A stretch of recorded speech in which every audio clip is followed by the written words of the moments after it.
there's no answer that I'm going to kill them for, and there's no answer I'm going to be over the moon for because none of them are perfect. And yet, at the same point, I'm not going to see and get all over Brett Veach if they sign Stanley, they sign Ross. I get it. Like, I get why they're doing it. But, man, I got to tell you, I'd be having a heart attack if I was Veach, giving Ronnie Stanley $4 and $100. I think they're basing over a barrel. Like, I don't know what else you're going to do.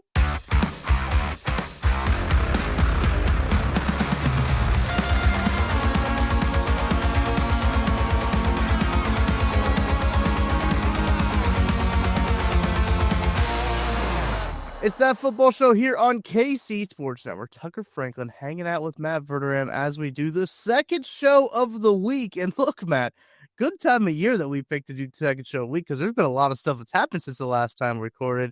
We're here to break it all down. Thank you to our sponsors, Ben Holiday Bottle and Bond Bourbon and Holiday Distillery. Matt, how you doing? I'm good. I feel like this is a great time to do 2 shows a week. I wonder if Kissel's going to be regretting that come May. But we're going to find out. No, I'm happy to do it. It's exciting. And yeah, look, so today we're recording on Friday morning. Yeah. So it was Wednesday when Thuney got traded to the Bears. Uh-huh. It feels like the NFL world has exploded since then. The Jags have basically disbanded. Yes. They're just not a team anymore.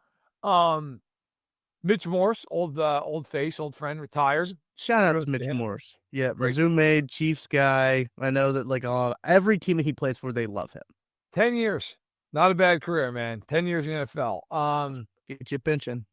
DK Metcalf would like to be traded. The Seahawks would essentially like every draft pick there is for him. Yes. The Bengals are still the Bengals. Uh-huh. And it's just like, we've talked about this, right? Like, I feel like we've discussed this whole thing. Like, hey, I'll believe it when I see it that the Bengals are going to pay all these guys all this guaranteed money. Right. And I've had Bengals fans in my mentions just feel like, could you sign all 3? You don't understand. I'm like, I got to tell you, you're lucky if you sign one of them. And we're already a third of the way home because Trey Hendrickson now going to be dealt. They've given him permission so he could trade, which is actually quite shocking from the Bengals. Not usually their MO. Jonathan Jones, CBS, reporting that they are looking for a late 2 or a 3rd round pick for Trey Hendrickson. Anytime you can turn the league leader in sacks into pick 75, why not? Like, I get he's 30 years old. I don't care. He just had 17.5 sacks. I know a team that has an extra 3rd round pick this year. Cincinnati would actually implode. Yeah, they wouldn't allow that. I don't think it's going to happen. But yeah, we've had a couple contracts. Bobby Wagner's back to the Commanders. Shout out Bobby Wagner. Like, Jackson. Oh my gosh. Yeah. By the way, I was so pissed when I saw that not because I normally would care about Bobby Wagner or the Commanders. I wrote a piece that literally went out, I guess as we're recording, it's like Friday morning. Like, one free agent each team should sign, right? Just one of those classic, like, hey, here's an overview of free agents. Let's have some fun with this thing. And my one rule was, it can't be like your own guy. Like, it's got to be somebody other than your own free agents. Spoiler alert, Chiefs, Gervais Ward, right? Mm. So I get down to the Commanders. I did it in alphabetical order. It's the last one. Yeah. And I'm like, you know what? Nick Bolton. Because they could use an inside linebacker, Wagner's older, whatever. Yeah. We are building this whole thing out, and they signed Bobby Wagner. It's like, son of a bitch. They had to go back in there and take him. I don't even remember who I replaced him with. Justin Simmons. But I was like, oh, my God, you got to be kidding me. I was so pissed. Right. That happened 3 times in the last, 2 days. Because Christian Kirk got traded, had to lost him out. By the way, and I know this is not exactly like the content people come here for. Maybe they do because it's more of a wide-ranging show. Why in God's name is Houston trading for Christian Kirk at a $15.5 million cap hit? Doesn't make any sense. Was he going to get more than that on the open market? Like, was any team in the world giving him $15.5 million this year? No. Why wouldn't you just keep Stephon Diggs at that point? That's a great point. Yeah. What? Like, I've seen all these people like the Galaxy Brain and stuff like, well, he's going to take over for Tank Dell. Great. At $15.5 million? Seems like a poor idea. Just me. And I kind of give the Jags credit for getting a pick. But also, like, it's a 2026 seventh, and you made Christian Kirk so expensive that the Chiefs couldn't afford Tyreek Hill anymore. Right. So I don't know. I feel like, maybe you're both losers in this case. A 2026 seventh is a wild pick to get. It's just like next year's garbage pick. You can have our trash next year. But yeah, so what I did after the show got done, I started to make like a list, and I don't have everything on here because I didn't get like a lot of the stuff that happened yesterday on here. But just on Thursday, like the Tyler Lockett got released. DK Metcalf requested his trade. Raiders give Max Crosby all the money that they have.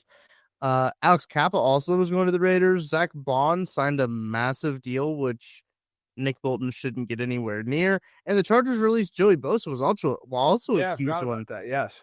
So like there's been a ton of stuff that's happened. Obviously, we'll get into a little bit of a free agency primer because with this show coming out, listening to it on Saturday, the legal tampering negotiating period starts on Monday. I want you guys to be aware of kind of the Chiefs roster situation. That'll be in the middle of the show, and we'll round out with some power rankings as well. That's what we'll do on our Saturday shows now. I think it's a good tone to set going into the weekend is power rankings. But understand that we will not be like power rankings things that are serious. Yeah. So we're not going to power rank like off-season moves. Like that's boring. We're going to power rank. Today we're going to power rank birds actually. So how's everybody feel about that? I want in the comments on YouTube. You show me your power rankings of birds.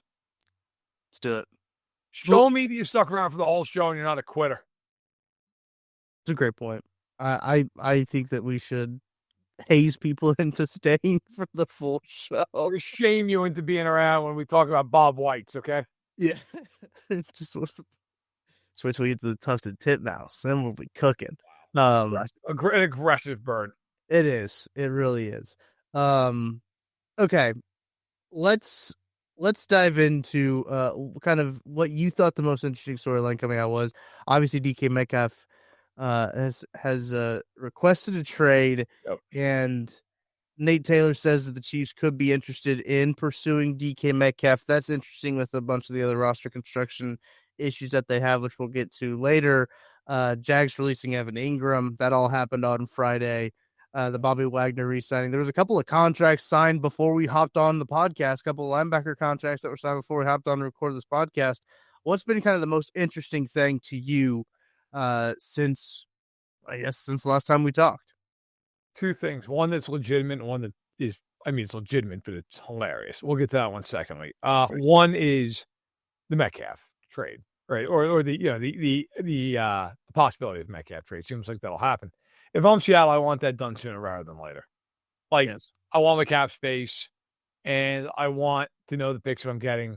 I know it's reported out by Dan and Rossini that they want a first and a third, and I would like $5 million for my Jeep Cherokee. There's no world they're getting a first and a third round pick for him. None.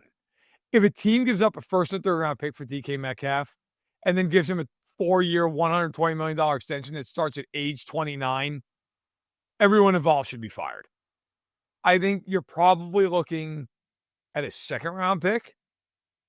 I think that's probably where this lands. Yeah. If you're Kansas City, you might have to throw in a sweetener because you draft so far back in second round. Right. Or you might have to be like a second and like, oh, look at that. Next year's fourth. Like something like that. Where they have two of those now. I can see the Chiefs doing something like that. I cannot envision any world where the Chiefs or any other team in the league is giving a first round pick for DK Metcalf. I can't. I think that'd be a bad trade. I can't envision a world where the Chiefs would just give up a third and get DK Metcalf. I don't think that's possible either. Maybe you can do it with just your second. But I would be a little surprised if they probably have to sweeten the pot. Now, here's the hard part with DK Metcalf is Brett Veach is not to pay guys into their 30s. Mm-hmm. DK Metcalf is going to get an extension. He's 28 right now. This is the last year of his deal. Even if you want to sit there and say, okay, maybe a 4-year deal, the last year of it, you can get out of it. Okay, you're still paying him to his age 31 season. Like, are you good with that? I will say, in my opinion, and it's so funny because I saw one Chiefs, not Chiefs account, but like a person who follows the Chiefs. But I want to give credit. I think it was Connor Christopherson who was like, DK Metcalf is the perfect fit for the Chiefs. And the next tweet was Matty Lane being like, not a perfect fit, but It was just like, it's like the peak Twitter, right? Like, Yeah. and I actually kind of been more on the Christopherson side of this. Like, I kind of think schematically it is a perfect fit for them in a lot of ways. Like, you have Worthy, who's this burner. He's small, but he's a burner, and he can get deep. And then you have Rice, who's bigger bodied, more of a possession guy. Every once in a while, I can send him down the field. And then there's Metcalf, who can kind of do both those things. Like, Metcalf can go catch the ball, 60 yards down the field, but also can take like an in cut and truck to safety and run for 25 more yards. I just think if you're the Chiefs, the hard part of this is you're probably going to have to outbid everybody by getting a little aggressive because your picks are so far back in the round. That's where this becomes tough. That's where this becomes hard. But now, like, there's also the flip side of that. If you're New England, somebody like whoever who's going to be a link to everybody because they have so much money and they have so many needs. Right. Like, are they willing to give up their second round pick for DK Metcalf? Like, I would say probably not. So is it like their third? Well, then you beat out their third, So it's that's where you get into this game. And again, does Veach want to pay a guy? Let's even just say those age 31 seasons. I think those are open questions, but I think DK Metcalf, I'm normally not the guy who's like, yeah, go trade for this dude. Like, those guys are on the market for a reason a lot of times. Right. I got to tell you, they could get him for the second round pick. I'd trade for DK Metcalf. Yeah. That would be really fun in this offense to have a guy like that with Patrick Mahomes. And as we're recording this podcast, the Chiefs have tendered punter Matt Ariza as some exclusive reds for you. $960K. There you go. Yep. So just want to give you that as we will go through our position by position breakdown. I thought maybe they might entertain a punter competition because they still might. Yeah. Oh, yeah. That's not going to disclude them from adding on another punter, I don't think. But he did not punt very well. He was pretty consistent. Big leg go boom though. I mean, that's he can nice. kick the shit out of the ball. That's kind of cool. Won't win you anything. But I do agree. The DK Metcalf, I had to pop that in there. But DK Metcalf is a very interesting one because I think that the Seahawks are asking for more than like what the Tyreek Hill trade would have been, if I remember correctly. I don't remember the Tyreek Hill trade off the top of my head, but like I don't think he's going to get that much right because, I mean, look, I think the Chiefs were asking for kind of similar for L'Jarius Sneed, too, off the top of my head. Like, they wanted a good haul for L'Jarius Sneed, and they got a future third. You can ask for whatever you want in life. So you're going to get it, okay? Right. And the Chiefs, by the way, if I remember correctly, got a first, a second, 2 fourths, and a fifth. Okay. Right. Well, they're not getting half of that for DK Metcalf.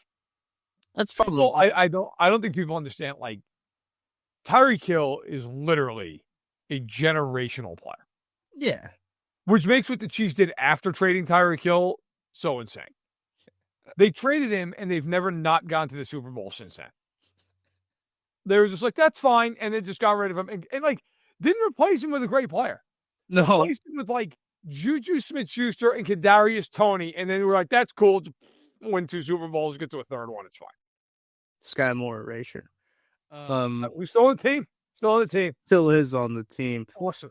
Yeah, It's great. 400 yards this year, despite us all. It's just great. I also think also a trade request that was requested, not recent, but Myles Garrett requested to be traded, and I think it's funny that the Browns are just like, no. Here's the best part of that whole thing. Tom Pelissero tweeted this out this morning. Jimmy Haslam, who's the owner of the team, refused to meet with Myles Garrett. Like, Myles Garrett was like, Jimmy, let's clear the air in this. And Jimmy Haslam was like, no, absolutely not. I'm busy with Pilot. No. Or Flying J. Is that what it is? Flying J. I'm busy with Flying J, which I think is on its way to 0 based on the fact I never see it. And I see Loves and I see Pilot all over the place. Mm-hmm. Like, he's your best player by a country mile. And your answer to that was, no, I'm good. Like, imagine if Mahomes wanted to clear the air with Brett Veach over something, and Brett Veach was like, no, absolutely not. And then Clark Hunt was like, I also do not want to do this. Let's meet up at the hotel where we stick to the floor. Let's meet there. Oh, I think Clark stepping in foot in there. The shoes are too expensive. This is why bad teams are bad teams. Like, I think sometimes from the outside looking in, and God knows I get this because I spent 30 years of my life on the outside looking in, there is this perspective that people in the NFL are super smart Everyone involved is super smart, and some teams are just really like more on the ball than others. But everybody deserves to be in the spot they're in. And I'm here to tell you right now, that is not true. That is not true. I will tell a story that I cannot use specifics on, but is 1,000% true. And God knows anybody out here who's in my position is listening to this going, yeah, that definitely would happen. A couple of years ago, an unnamed general manager called me and asked me if he thought that he should pay said player $100 million. He was taking a straw poll. Would you pay this guy $100 million? And I remember being somewhat uncomfortable about answering that because I was like, this is an unbelievable amount of money for this guy. Like, right. I don't want to be the guy who like gives the casting vote one way or the other here. A Survivor, it kind of felt like Survivor a little bit. I was like, I don't know, dude. Like, it's not my call. He said, well, no, but if you were me, would you give this guy $100 million? It's like, no, I wouldn't. I would not give that guy $100 million. The postscript, that guy did not sign for $100 million. That guy signed for $8 million. I've often wondered, if I had said yes, would that have gotten that guy $100 million? But the point is, I'm just some bozo. And like the general manager of the team was like, would you give this guy at the time, like borderline record-setting money? Yeah. And then he got an $8 million contract. It wasn't like he got 80. He got 8. So it's like, I think sometimes people just assume like all these guys are, really at the top. They're not. A lot of these guys are really good at what they do. And a lot of these guys are basically glorified PE teachers, as it was explained to me once. And like, it's just like Jimmy Haslam, PE teacher. Bro, like, how are you not meeting with this guy? Yeah. How are you? It's like if Chris Jones had beef and Clark Hunt was like, no. Figure it out. We don't care. Like, it's not like the 53rd guy on the roster's got beat. And even him, like, you can't hear the guy out for 5 minutes. Like, oh my God, some of these guys, man. And then the Browns wonder, like, why does Miles want out? Gee, I don't know. I couldn't tell you. I don't know why. It's really a grand mystery to all of us. It is crazy. He like pinned that whole like "Thank you, Cleveland" letter, and then the Browns are just like, "You're not going anywhere. What are you talking about?" So that's always funny. Also, before we take a break, I know that you wanted to talk a little bit about the Bills. Like they signed Khalil Shakir during the combine. They now signed Terrell Bernard, getting these contracts done. Terrell Bernard's a 4-year, $50 million contract. Again, that was one of the contracts I was talking about the linebacker deals that came in, that I think it makes the market for Nick Bolton even more interesting when you start to see the numbers of comparable to better players than Nick Bolton and seeing what they're getting. I think you're starting to get an idea at least. Because look, Matt, when you and I were at the combine, we were like, we have no clue about Nick Bolton. No one is talking about Nick Bolton, that market at all. We usually have a fairly good idea, but like we had no idea. Bills getting it done, signing their guys when they need to, and the Bolton market is starting to materialize a little bit more. I give the Bills credit. They they signed some of their guys a year early. They did. I think of some teams that might want to start doing that more often. Interesting concept, Matt. Why would you bring that up? Man, who would ever think of signing a guy a year early? Which, to be fair, like the Chiefs did do with Creed Humphrey, but and Noah Gray. But like, yeah, the Chiefs have a history of just kind of defense side ball might be interesting. The Chiefs are like what I do when my wife tells me that I need to make dinner reservations. Which she actually did this morning. I haven't done it yet. And like, hey, make that reservation. Like, yeah, no problem, babe. And then like we get to like 2 hours before dinner, and I have to like step outside and quietly call the restaurant. Like, hey, you got room for 2 at 7? Yeah. And there's a second there. I'm waiting for the answer. Oh God. Please God, have a reservation. We're gonna be going to the McDonald's for dinner. Yeah, 90% of the time we're good. But every once in a blue moon. And as blue moon, I mean Valentine's Day weekend. Okay. Yeah. We got back from New Orleans and I was like, it'll be fine. We live in a city. There's a million places to go. Fair. Nope. We ended up not even going. We had to go the following weekend. She said, cool, where are we going? I'm like, well, we can go to Arby's. It was not good. Not good. It's a shame. Yeah, that is pretty accurate. I think to how the Chiefs, specifically on the defensive side of the ball, it seems like they do that a lot. But yes, so the Chiefs do have a lot of different questions coming up on their roster. We're gonna go position by position and kind of give you guys a lay of like how the roster looks before legal tampering negotiation period starts on Monday. Let's take a break. We'll be back right after this. Shop Chiefs tickets and more with no fees. Plus, save big with code KCSN at ticketsforless.com, the official ticket provider of KC Sports Network. Success in real estate takes more than vision. It takes the right financial partner. When someone takes something rundown and turns it into something great, that's called a comeback story. Like Bryan Group. They take distressed properties here in KC, completely rework them, and then turn them into valuable real estate. But that kind of work needs the right bank behind it. Enter Emprise Bank. They're not about cookie-cutter loans. They saw Bryan Group's vision, backed them, and now they're making big moves in Kansas City real estate. Talk about your partner in possible. Emprise doesn't do one-size-fits-all financing. They invest in potential and back growth. Visit emprisebank.com/KC to learn more. Emprise Bank, member FDIC, equal housing lender. All right, I'm going off a spot track here. I know, like Over the Cab, spot track, they both kind of do the same thing. They've both got different numbers too, so I like to compare and contrast them. I just like the user experience on spot track better. It's easier for me to flip in between stuff. That's what I'm using here. These all should be the same though when it comes to the free agents and everything. Look. Let's start on the offensive side of the ball, Matt, as we're going through these positions. Don't think we need to spend a ton of time on quarterback. The Chiefs got 2 on the roster right now, one being Patrick Mahomes. Other one's Chris Oladokin. I wouldn't be surprised if they do add another quarterback, but I don't think they're going to spend. You're not going to spend, and they really shouldn't. Like, if Mahomes goes down, nobody's saving this team. So it's like that's also fair. Carson Wentz might be thinking about week 18. But like, yeah, I'm good. Yeah. Yeah. I got to be honest. It's one of those things, like, I'm fine with whoever. Like, if they want to sign some veteran, like, if it's Carson Wentz, if it's Gardner Minshew, like, fine, whatever. Like, I'm not, if it's Tyrod Taylor, like, I don't care. Because the reality is, again, like, if any of those guys are playing meaningful games for them, it's over. And also, to be fair to all those guys, if any of them have to play for 2 weeks in the middle of the season, like, the Chiefs can survive it. So, yeah. Look, none of these guys will ever beat Chad Henne. No. Who I will be forever amazed by the fact that he came off the bench and took his team 98 yards in a playoff game. One of the great tries you'll ever see by a backup quarterback. That is true.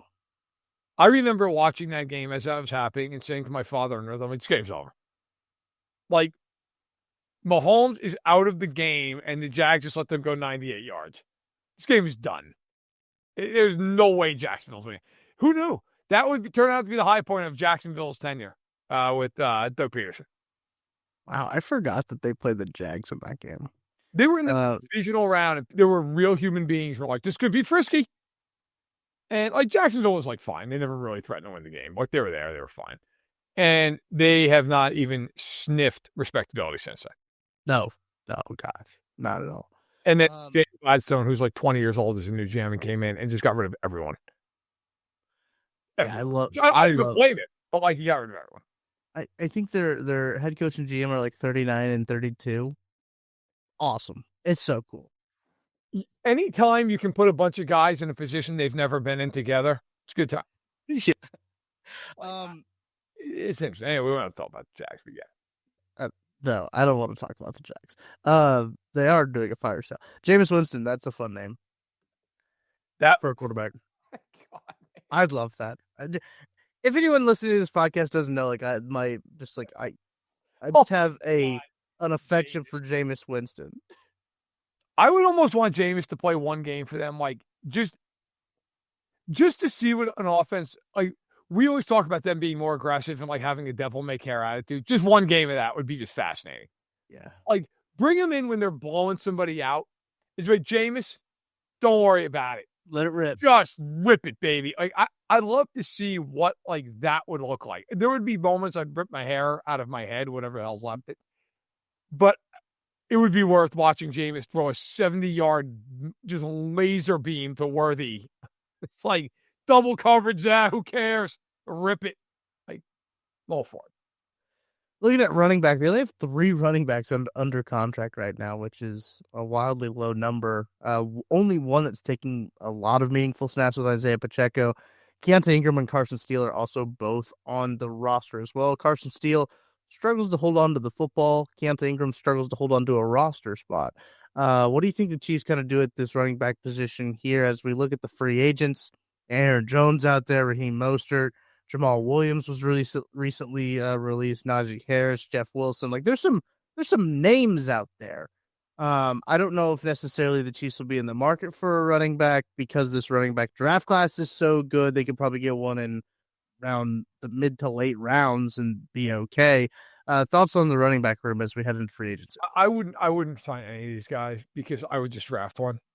Yeah, that's my thought. And like if they want to bring like Kareem Hunt back to make the third back or something, like fine, whatever, who cares?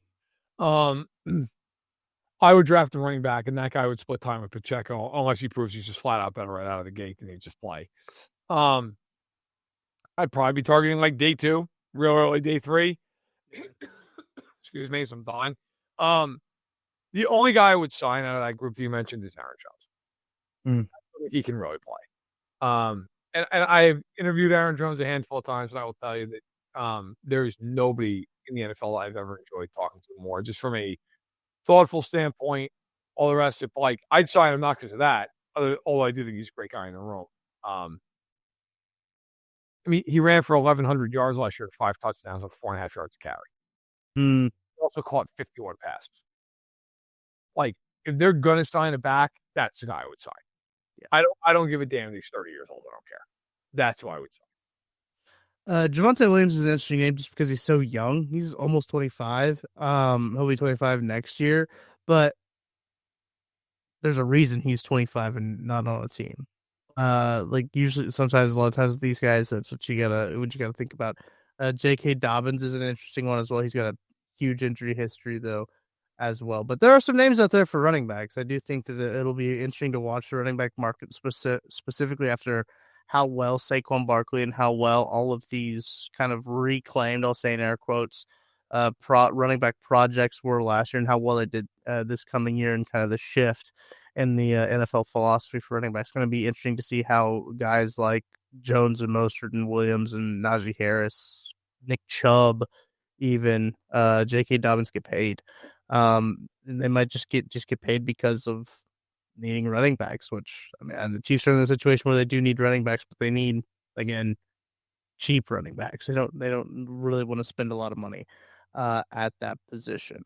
Okay, let's move to wide receiver because let's do it.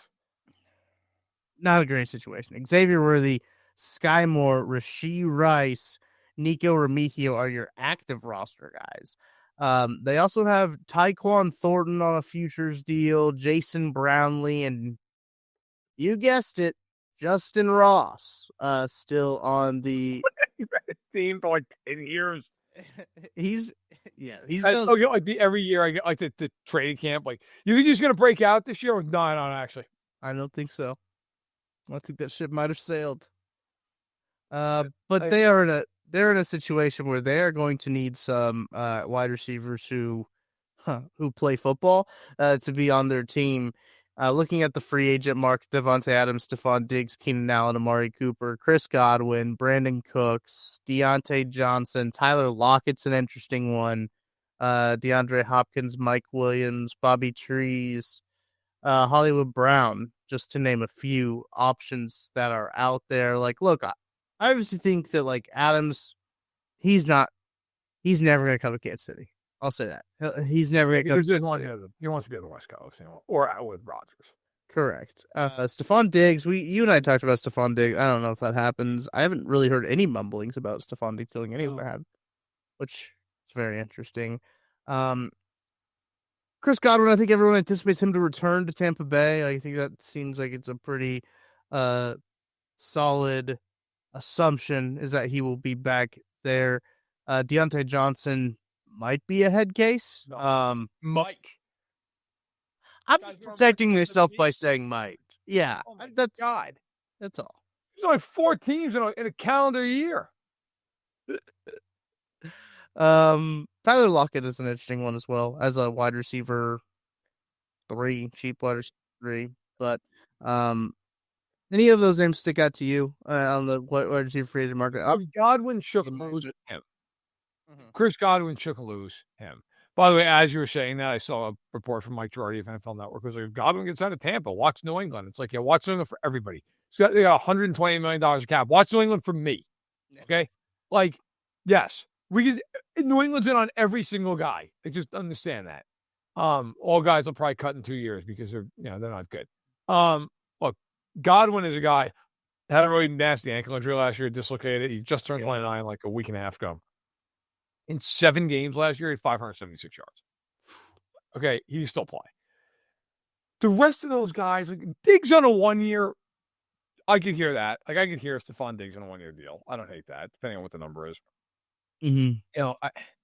Like Cooper Kupp. I don't want Cooper Kupp. I don't like Adams is not going there anyway. I'm trying to think of like Darius Slayton's kind of interesting. Yeah. I like Darius Slayton. Always have. Lockett, I feel, is just cooked, man. Like he's going to be 33 years old in September. Last year he had 600 yards on 49 catches, 74 targets. Like, look, if he's your third guy, is it a disaster? No, but like, it feels kind of like DeAndre Hopkins. Like, let's bring him in. I want them to find actual solutions moving forward. Yeah. And I just feel like a lot of like Slayton is like kind of that because Slayton's still young. Diggs is the one, he'd be a 1 year deal. I understand that. Part of it's coming off of me. Slayton's 28 for the record. But yeah, it's kind of how I feel about left tackle at this point. Like there's a part of me that'll hear like the whole DJ Humphries. It's like, yeah, man, how about like getting somebody who's actually going to be there for the next like 5 years? Right. Yeah. Instead of just band-aiding it to death. We're going to get to that though. But receiver, if they're going to 1 year deal, I'd go Diggs. If Godwin shakes loose, I'd go him. I've already said this 1,000 times. I would call up the Saints and ask them what they want for Chris Olave. Yeah. That's what I would do. And if they can get Chris Olave for a reasonable price tag, I would trade for Chris Olave. And I would take my chances that he's healthy. I'd ask him, like, I would honestly ask him, are you cool with wearing a Guardian cap? And if he said, yeah, I'd be great. We're trading for you. And you might be the best wide receiver 3 in the NFL. Come on down. That dude is a great football player. Yeah. Yeah. They have the hard shell Guardian caps now. Have you seen those? Yes, I have. And also, by the way, it should be noted, in case you're wondering, why would the Saints do that? That doesn't make a lot of sense. Let me explain real quick in 10 seconds why the Saints would do that. Because currently right now there are 5 teams that are sitting over the salary cap. The Texans are at $982,000 over. The Chiefs are at 3.2 over. The Falcons are at 5.2 over. The Bills are at 8.6 over. And the Saints are at a tidy $39.5 million over. Oh, wow. They brought down. That's why.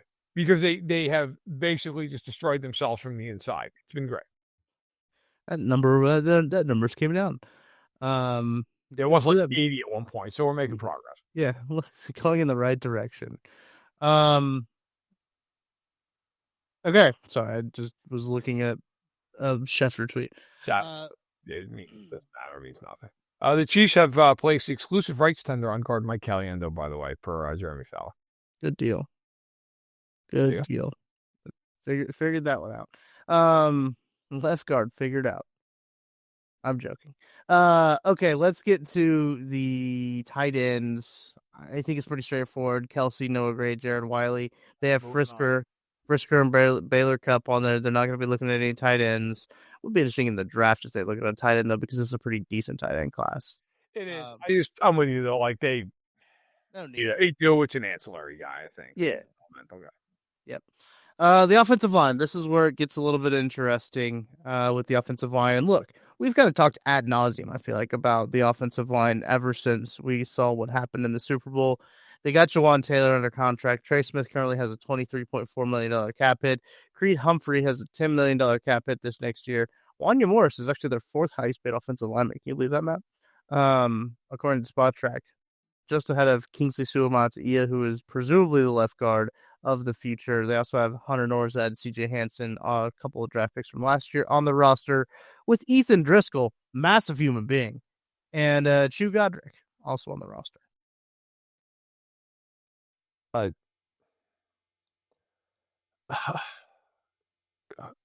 This team, their offensive line, it's gonna be all we talk about for 6 months.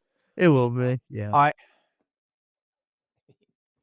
Look, here's the deal, guys. Okay, it's gonna be really blunt about this. They know 4 of their 5 positions, and they have absolutely no fucking clue about the other one. That's it. Mhm. And that other one is responsible for not getting Mahomes killed from the blind side. So that's great. Kingsley Suamataia is going to be their left guard. He's going to be. I would wager heavily that he's going to be the starting left guard. And we know from the center over. And I got to tell you, I said this on the pod I do the other day. I have been camp, do not sign Ronnie Stanley because he's going to be $25 million a year and he gets hurt a lot. Right. I've kind of migrated out of that camp now that Kingsley Suamataia is the left guard. And I'm not crapping on Kingsley Suamataia. I can explain why. He is a first-year starter, essentially, this year. I mean, I get it. He started a couple games last year, but he has not played one meaningful game at guard. He played Week 18 at guard. Right. And we played a little bit of BYU. It's fine and well. This is not BYU. Okay, he's not playing San Diego State. And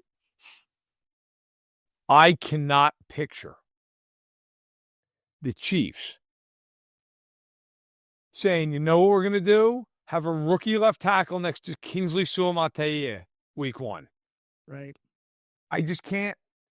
And when Thuney was the left guard, I was more willing to speak, bring in Cam Robinson or put a rookie there and you got Thuney next to him. Now you don't have Thuney next to him. Mm-hmm. Now I'm kind of in the camp of F it. Pay Ronnie Stanley $100 million and pray to God he's healthy. Because Stanley, if he is healthy, is clearly the best option. And he's next to and then Suamataia has Humphrey on the other side of him. And if you can't succeed with Ronnie Stanley and Creed Humphrey on either side of you, it's time to just give up. Yep. So I think that's where I go. Now, the scary part of that is if Ronnie Stanley plays 5 games next year, which is totally on the board, guess how do you feel about Wanya and Kingsley on the left side of the offensive line next to each other? Because that's coming. So, are you almost compelled if you bring in Stanley to have another veteran behind him, like Jarek Wells, for an example? Are you just we have to have somebody? Maybe they'd be no, Morris can do it enough that he's a decent of backup. I don't know, but man, I gotta tell you, this is kind of if anyone out there plays blackjack, this is like having a 15 and you got to figure out what to do. There are no good options, my friend. You got to pray to God that if you stay, the dealer is going to bust. And you got to pray to God that if you hit, it's a 6, a 5, a 4, a 3, a 2, or an ace. You are just playing Russian roulette with 3 in the chamber. And there's no answer that I'm going to kill them for. And there's no answer I'm going to be over the moon for because none of them are perfect. And yet, at the same point, I'm not going to sit here and get all over Brett Veach if they sign Stanley, if they sign Robinson. I get it. I get why they're doing it. But, man, I got to tell you, I'd be having a heart attack if I was Veach, giving Ronnie Stanley 4 and 100. But I think they're basing over a barrel. I don't know what else you're going to do. So, it's that or it's Robinson for 3 and 60. Or it's Josh Connerly Jr. next to Kingsley Suamataia and Wanya's the backup. Or it's DJ Humphreys and Josh Connerly Jr. behind him. And I don't know. Are you better? Maybe. It's just woof. Not great. Not great. It's not a great situation. And look, we've talked about this a lot. We'll continue to talk about it. Just like there's not a long-term fix, I don't think, out there for this offseason. I don't think this offseason you're finding a long-term fix for this position, which is a bummer. A long-term fix that we feel good about right now, I should say. But I do think that like it would be interesting, even if they did sign Ronnie Stanley, to be like, hey, let's go. Let's go ahead and get that best tackle available when it comes down to 31.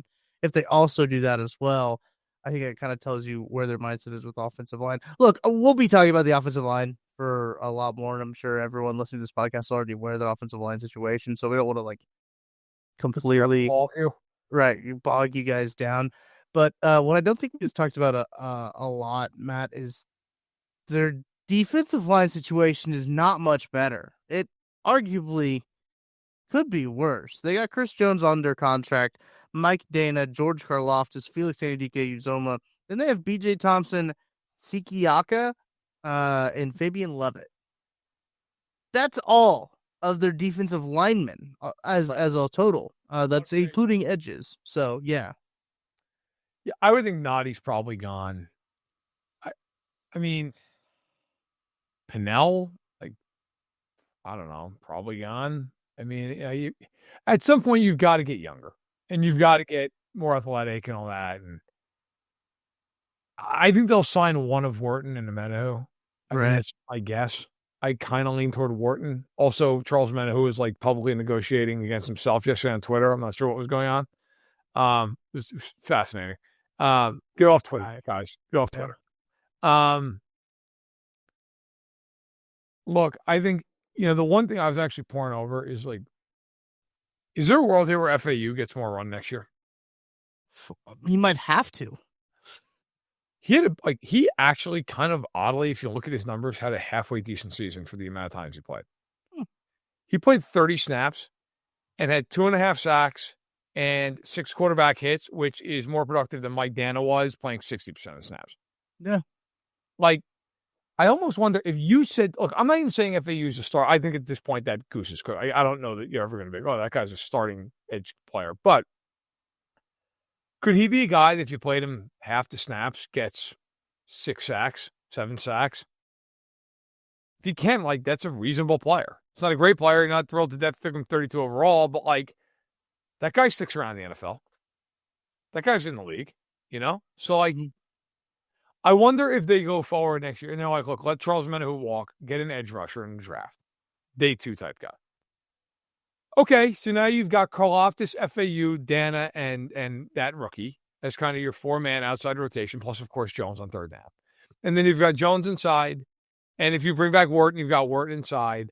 And then, look, man, you go out and get a couple guys behind them who are just straight up, hey, rotational, filler type, hey, run stuffer, cheap contract, stuff like that.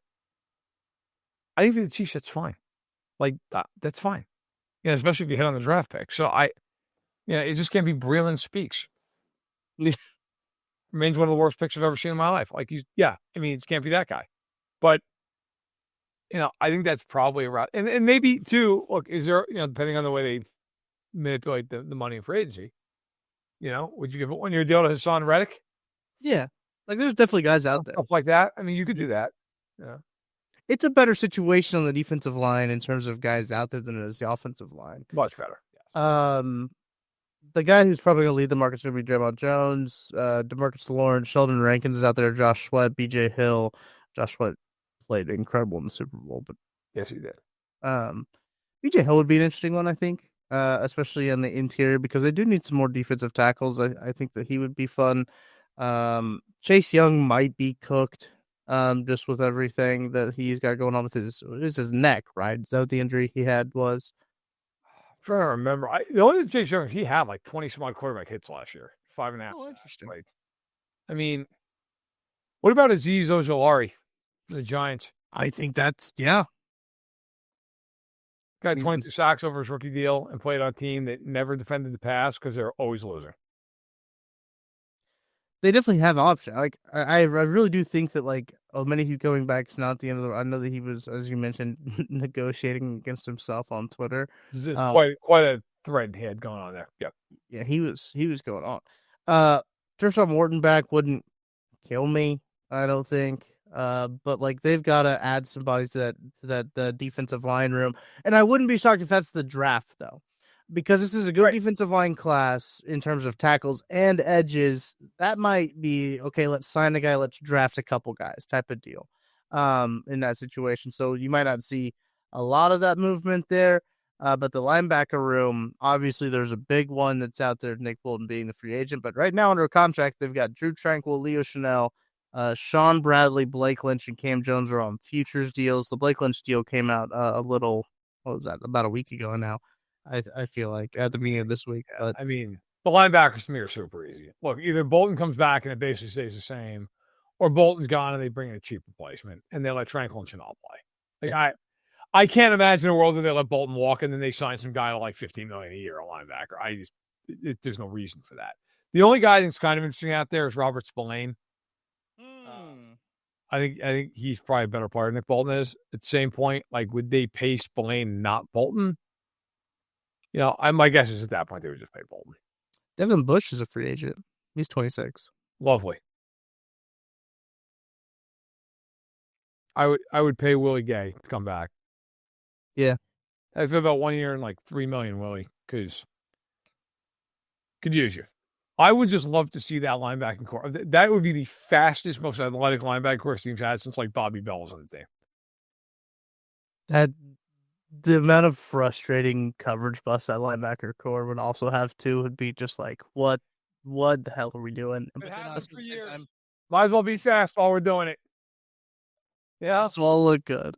Might as well be able to actually tackle the guy though afterwards because you're within the same zip code. But yes, yeah. I hear you. Other names to potentially watch for in free agency as look, who knows by the time this podcast comes out, these guys might have already re-signed. Lavonte David, Devondre Campbell, Tyrell Dodson, Eric Kendricks, Denzel Perryman. But yeah, he's 33. Nonsense. I mean, Devondre Campbell flat out quit on his team last year. Eric, older, not good. I respect him. Be like, you know what? You guys suck. I don't want to play here anymore. All right, let's get to the secondary, then we'll take a break here. Obviously, the specialists with we mentioned Harrison Butker is still on still has his contract. They tagged their punter, but James Winchester is a free agent, so we'll see how that goes. I would assume they would resolve that issue pretty quickly, but they've got Trip McDuffie under contract with Joshua Williams, Jalen Watson, and Shamari Connor, Darius Rush, and Chris Wollen-Rawlis with Eric Scott Jr. as your cornerbacks listed there. At safety, they got Brian Cook, Jaden Hicks, Dion Bush, and Jason Taylor II under contract. Huge. Yeah, big one.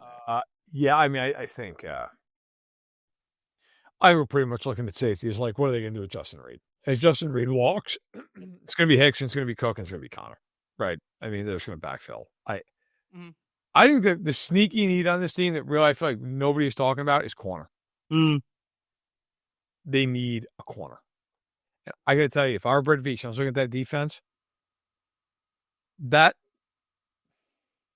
to make sure I'm not over my skis with this. That might be the number one need on this defense. Interesting. Because Spags can create a pass rush by just blitzing the hell out of people. Yeah. And they've got Jones and they've got Karlaftis. Like, that duo is a top 10 duo in the NFL. Like, if you bring back Wharton and you draft a guy in the second or third round, that's fine. You have Dana, you've got FAU. Like, I get it, man. Okay, they're not the 85 Bears, but they're fine. Like, that's not a bad group. You are one soft tissue injury with McDuffie or Watson away from like, oh my God, they can't cover anybody. If you don't believe me, go watch the middle of last season. That team was a tire fire trying to cover anybody that wasn't being guarded by Trent McDuffie. I'm telling you, I'd be in DJ Reed, Travarius Ward. Like, who can we put in there who we feel like is going to move McDuffie back inside, which is where he's best. DJ Reed's a terrific player. He's 28.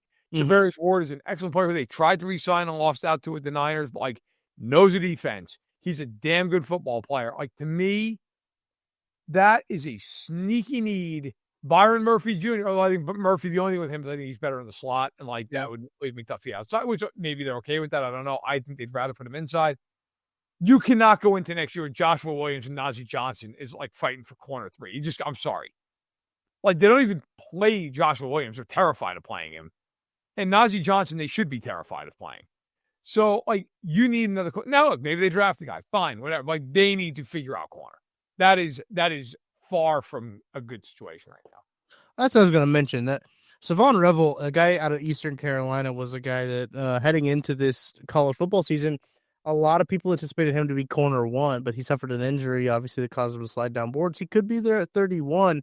Again, if you're going best player available, if tackles are falling off the board, no one lets you get up, and there's Savon Revel sitting there, who's a very good, talented corner.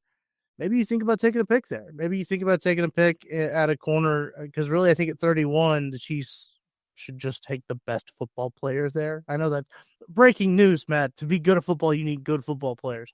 But I do think that, like, that's going to be a big one, is they got to get cheap talent with their 31 and 63.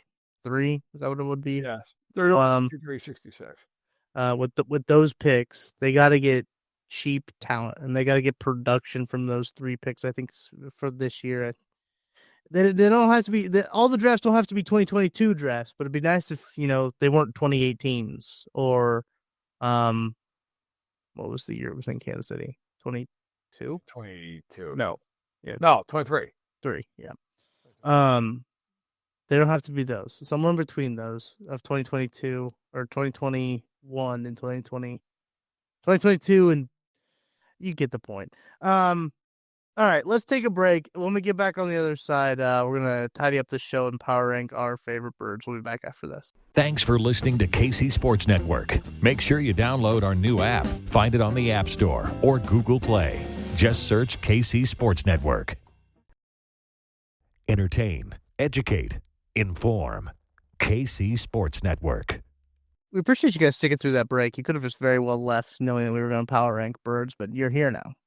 You are here with us as we are going to talk about birds, maybe flightless birds make the list. Who knows?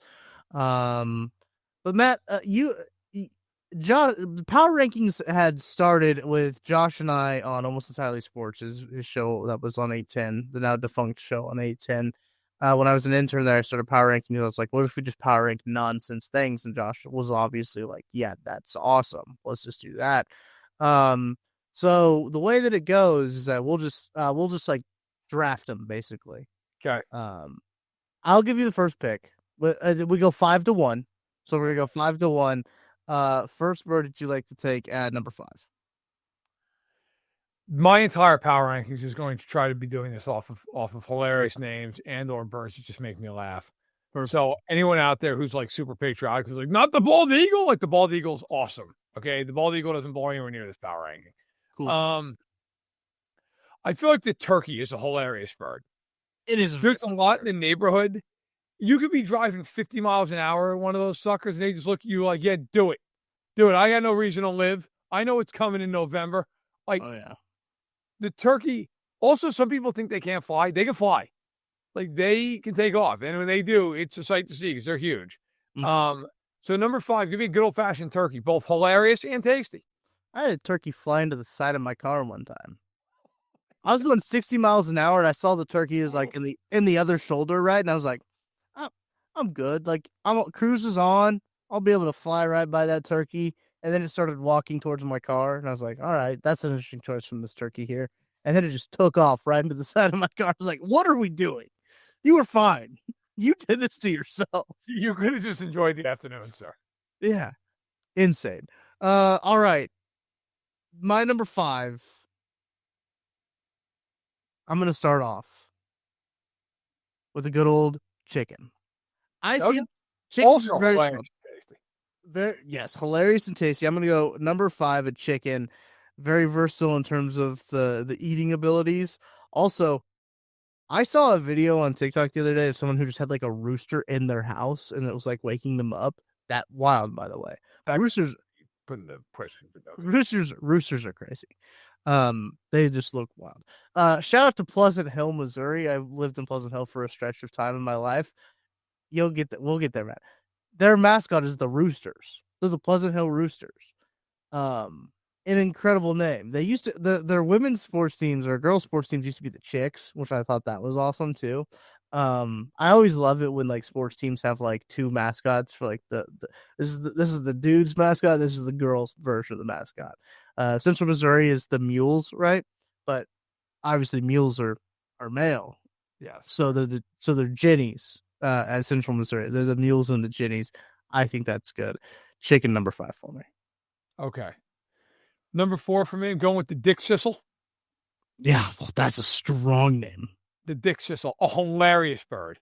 Black little patch underneath the throat there, a yellow chest, gray crown. They're a prairie bird. They're about the size of a sparrow. They're pretty cool looking, actually. Ooh. I also should preface this. I know my dad's going to watch this episode. He watches all of them, but he's going to be jacked up about this because he's legitimately one of the best bird watchers in the country. Like, he's on like the Audubon list and like in some counties and in some states. It's like sick. He's all about this. But that's right, Dad. Number 4, the Dick Sissel. Hilarious name, cool looking bird. Yeah, I mean, no, I got another cool looking bird on my list. I've never seen. I've probably seen one at the zoo. I got a toucan.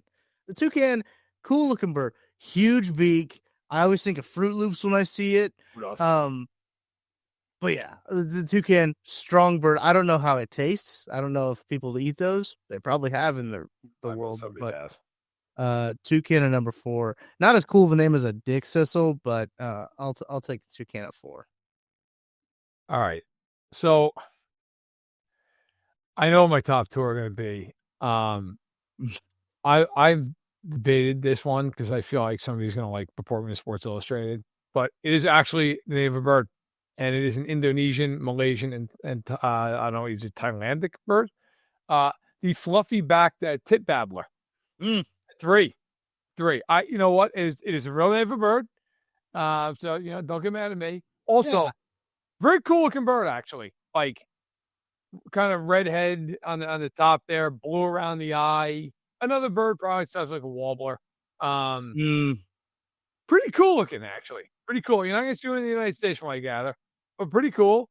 I got a chestnut flavor to them. Like, pretty neat looking. And the name is awesome. So it's what we're going with, number 3. Great name. Yeah, these do look cool. I was looking up some pictures of these. I got to visualize the birds too as we are ranking them here. Number 3, I'm going with a mallard. I love just the look of a mallard. That's a strong green head. Yeah.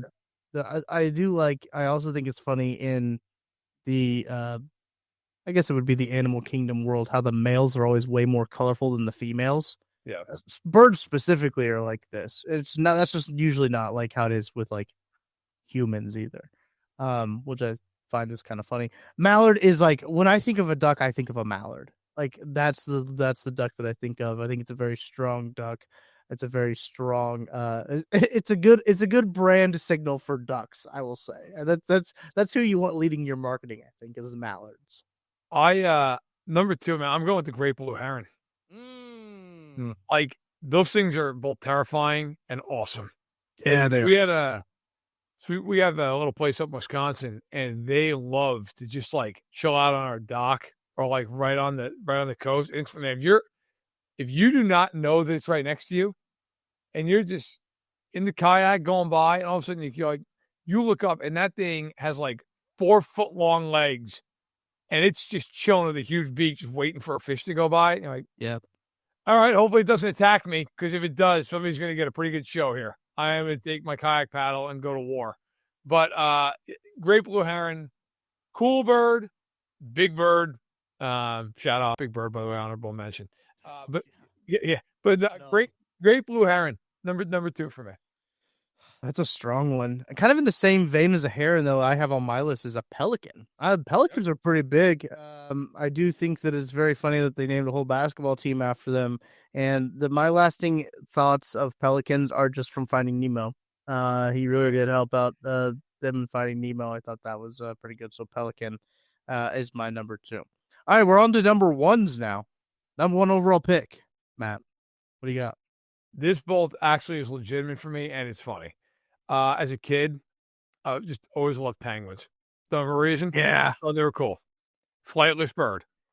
Favorite penguin? Jackass penguin.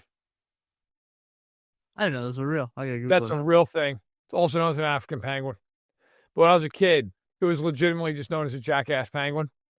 And when I went to one of the aquariums I went to as a kid, I actually got like a little stuffed animal of a jackass penguin. Still have it somewhere in the house.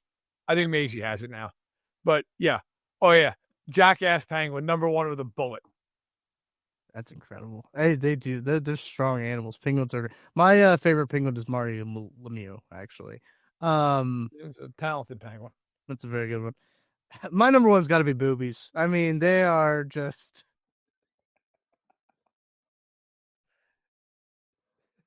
Because I'm a child, number one. Blue-footed? Blue-footed, yes. Yeah. Blue-footed boobies. I love the blue. Blue's my favorite color. I don't know if you know this about me. Blue's my favorite color. There you go. And their shade of blue is very good. There's also red-footed boobies as well, but I'm going to take the red. Wow, I didn't know those were red. I knew it was blue. Yeah. Yes. This Instagram post says boobies. Let's talk about them. They come in all shapes and sizes. Great. Talking about the bird, which is incredible. Shout out to the booby. Some honorable mentions. We did not mention the great tit. We did not mention the tufted titmouse, the long-tailed tit. Those didn't get mentioned. A great tit. Yeah, I mean, Also a bird. just the regular tit too. So I mean, I think what we've learned here, people who name birds are horny as hell. That's what we've learned. Like, well, I already got a tufted titmouse. What do you got, Bob? A great tit. Okay, yeah, just slide that one in there. It's just these bird watchers, calm down a little bit. yeah, they ran out of tits, so they sent her to started calling boobies after that. Yeah, let's call them that. No, I think that's a good list. I do like the honorable mention of Big Bird in there. Big Bird did get snubbed, but look, appreciate everyone listening all the way to the end of the podcast. We'll do this on the Saturday shows where I think we'll end on non-serious power rankings. As always, leave them in the chat, leave them down there in the comment section. I want to see your guys' power rankings. Tweet at us at Tucker D. Franklin at Matt Verderame. You can find us there. We can get you. We'll discuss your bird power rankings, but a very strong showing from us, I think, on our first episode. I feel good about my list. I also feel good about my list. I hope everybody enjoyed it. These rankings are going to be ridiculous. So don't expect us to rank like the top 5 like NFL uniforms. This might be the most serious power ranking we ever do. Yeah, this could be actually. But you'll have to wait around to find out until next week. Also, if you have something you want us to power rank, let us know as well. Throw that in there with your power rankings as well. And if it's good, we'll get to it. If it's bad, we won't. That's just kind of how we work. If you guys don't expect us to prop them up. Yes. Don't have bad ideas. Don't look at me to fix your crappy idea. Yeah, it's as simple as that. Yep. We need to use one of that. You're like, man, Verderam's kind of attacking me. I say the same thing to my editors. So, and then the good news is, we wouldn't even expect you to prop up a good idea. Yeah. And then we're all on the same page. Yeah.